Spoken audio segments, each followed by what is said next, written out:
or the Spanish colonial period, 1521 to 1898 mga biyan. And probably, ang pinaka-manggaranon silang banwa sa entire colony, ang distrito sa Ngaro. Sadtong antes pa man magabot ang mga Katsila, ang pinaka-manggaranon area dito sa syudad sa Iloilo. Ang mga historical artifacts mga biyan nag-indicate nga it had once conducted trade with China and Siam or Thailand sa karon. Bangod sa iya sining nga puerto or pier niya, nga pwede ka maka-navigate mga biyan sa river. Navigable ang iya sining nga suba, pwede masudlan sa mga barko nga nagadalagan through the town mga biyan.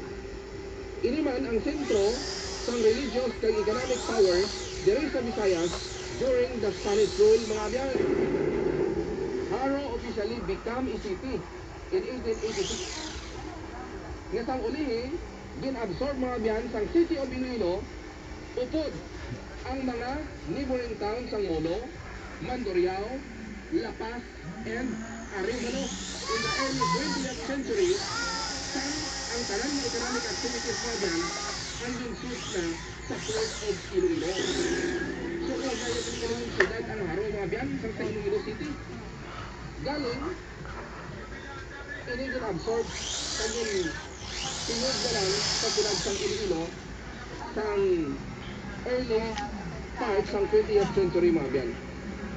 Ini napahamtang sa tunga sang Tungod Creek kag Haro River nga naga-fulfill mga biyan sang ideal design para sa pag-establisar sang komunidad sa tiyon sa mga panahon.